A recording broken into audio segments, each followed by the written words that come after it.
হুতি, হামাসের আক্রমণ, ইরান রাশিয়ার যৌথ কৌশল, মধ্যপ্রাচ্যের হুমকি ট্রাম্প প্রশাসনকে বেশ বেকায়দায় ফেলে দিয়েছে। অন্যদিকে বিশ্বের পরাশক্তি হয়ে ওঠা চীনের সঙ্গে দ্বন্দ্বে জড়িয়ে বড় ধরনের ভয়ে রয়েছে যুক্তরাষ্ট্র। বিশ্লেষকরা বলছেন ট্রাম্পকে এবার থামতেই হবে, না হলে হুতি, হামাসের সরাসরি আক্রমণ আর বিশ্ব নেতাদের কৌশলী যুদ্ধে কেঁপে উঠবে আমেরিকা।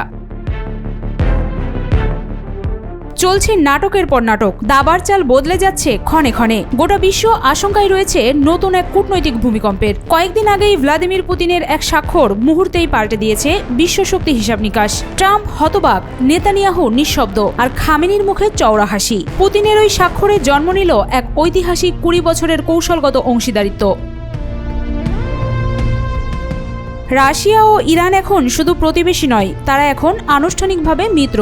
এই চুক্তি শুধু একটি কাগজ নয়, এটি হলো শক্তির ঘোষণা, প্রতিরোধের কাব্য, প্রভাব বিস্তারের এক বিশাল পদক্ষেপ। চুক্তিটি প্রথমে জানুয়ারিতে স্বাক্ষরিত হয়, কিন্তু 21 এপ্রিল পুতিন যখন এটি আইনে পরিণত করলেন, তখন তা হয়ে উঠল এক জ্বলন্ত বার্তা।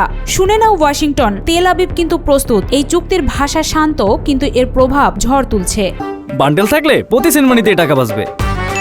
বিকাশ সেনমানি বান্ডেল কিনে জিতুন প্রতি লেনদেনে। তেহরান ও মস্কো সিদ্ধান্ত নিয়েছে অর্থনৈতিক থেকে সামরিক কৌশল সব খাতে একের পর এক হাত ধরে হাঁটবে তারা জানে শত্রু এক, হুমকি এক, প্রতিরোধ এক। তবে লক্ষণীয় এই চুক্তিতে নেই কোনো পারস্পরিক প্রতিরক্ষা ধারা। ইরান আক্রমণের শিকার হলে রাশিয়া বাধ্য নয় তাকে বাঁচাতে, কিন্তু তার মানে কি সম্পর্ক দুর্বল? মোটেও না। এর মধ্যে রয়েছে এমন কিছু ব্যবস্থাপনা যা ভবিষ্যতের যুদ্ধ কৌশল পাল্টে দিতে পারে।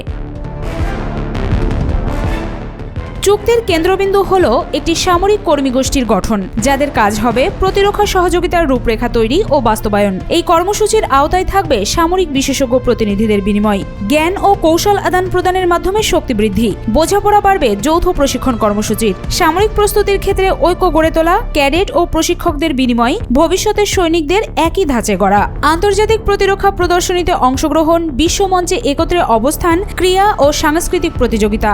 শক্তি শুধু বন্দুক নয়, সম্পর্কেরও। সমুদ্রের যৌথ উদ্ধার ও জলদস্যুতা প্রতিরোধ অভিযান একসাথে রক্ষা করবে নৌপথ। এ যেন শুধু সামরিক সম্পর্ক নয়, একে বলা হয় আত্মিক বন্ধন।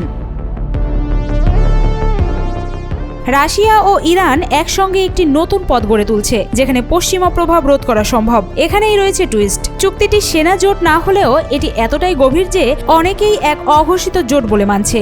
আমেরিকা ও ইরানের মধ্যে যখন পারস্পরিক উত্তেজনা তুঙ্গে, এই চুক্তি যেন ইঙ্গিত দেয় তেহরান একা নয়। ইরান ও রাশিয়া দুই দেশই পশ্চিমা নিষেধাজ্ঞার শিকার, কিন্তু তারা মাথা নিচু করেনি, বরং নিষেধাজ্ঞার পাথর দিয়েই তারা গড়ে তুলেছে প্রতিরোধের প্রাসাদ। তাদের এই একতা ঝান্ডা তুলেছে নেতৃত্বেরও।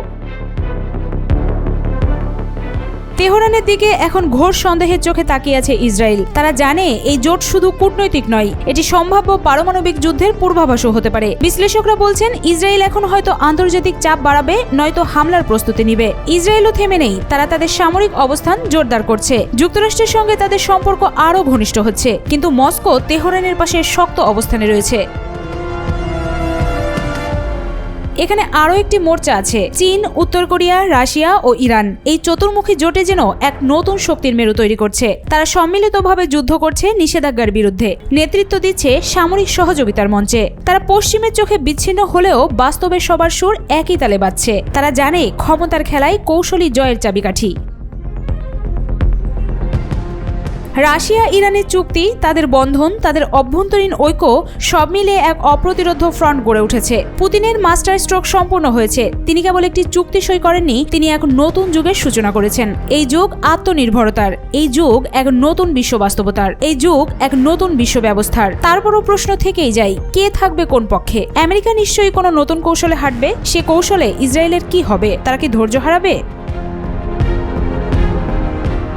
বিশ্ব তাকিয়ে আছে দাবার বোর্ডের দিকে। সেখানে খেলা শুরুর গুটি সাজানোই ছিল। প্রথম চালটা পুতিন দিয়েছে, এবার পালা ট্রাম্প কিংবা নেতানিয়াহুর। তবে চাল পুতিন দিলেও মাস্টার স্ট্রোক ছিল খামেনির। ইতিহাস বলছে জয় সবসময় সাহসীদের পক্ষেই থাকে। সেই সাহস দেখিয়েছেন পুতিন আর খামেনি। এখন অপেক্ষা কেবল পাল্টা চালের জন্য।